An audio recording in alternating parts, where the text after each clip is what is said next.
Picking things up from the floor can strain anyone. But for hypermobile people, it's all about technique. Here's how I do it safely and for you to do it safely. In this video, I'll be answering questions like, why is it riskier for hypermobile people to bend down improperly? What is the safest way to pick up objects from the floor? How can hypermobile people avoid joint strain during everyday movements? Are there tools or techniques to make bending safer for hypermobile people? And finally, what exercises can improve stability and strength for hypermobile joints? So first question, why is it riskier for hypermobile people to bend down improperly? Well, when it comes to hypermobility, all of our joints are impacted. So that includes our spine, that includes our hips, that includes our pelvis. When it comes to bending down, instability in any of these regions can lead to unsafe movement. When safety is being compromised, your body will do anything and everything it can to make sure you're not going to hurt yourself. It's kind of like you're at the edge of a cliff and you're about to fall. We're going to grab any part of you we can to make sure you're not going to fall. So that's essentially, look at it like that. So your body is doing anything it can to make it safe. And that means tension. That means injuries. That means things that you experience when you're bending down. So good techniques really make a difference. So it's the transitional areas that a lot of these access movements happen, and lack of understanding on what part does what. In other words, you not understanding the principles of movement are huge players of how often you hurt yourself without even realizing.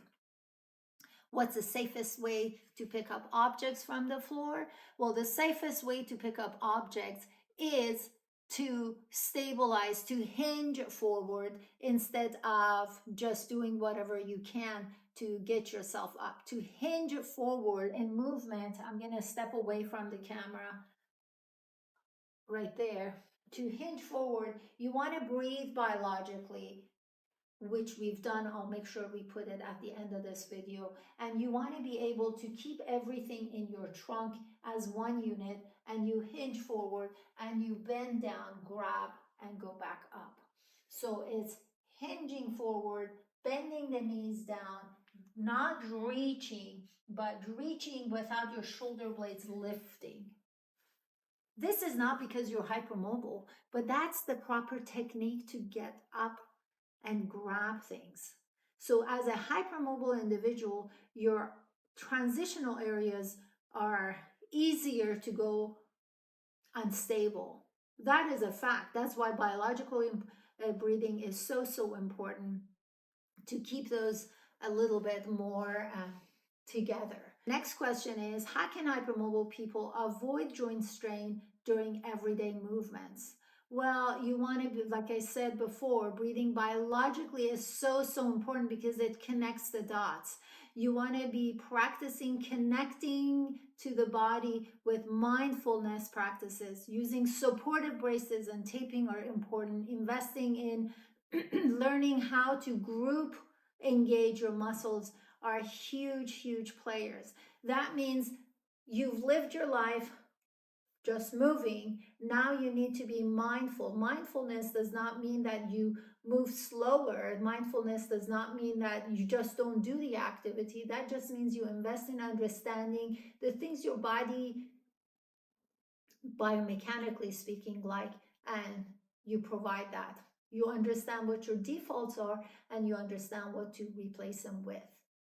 Are there tools or techniques to make bending safer for hypermobile people? Yes, there are devices like reachers, the sock aids, the grabbers. You can go to my website, hypermobilitytherapy.com, and you'll see a list of things that I recommend, and some of the things that my bendy patients have liked, and I have them listed there. Once again, it's hypermobilitytherapy.com. The last question is, what exercises can improve stability and strength for hypermobile joints?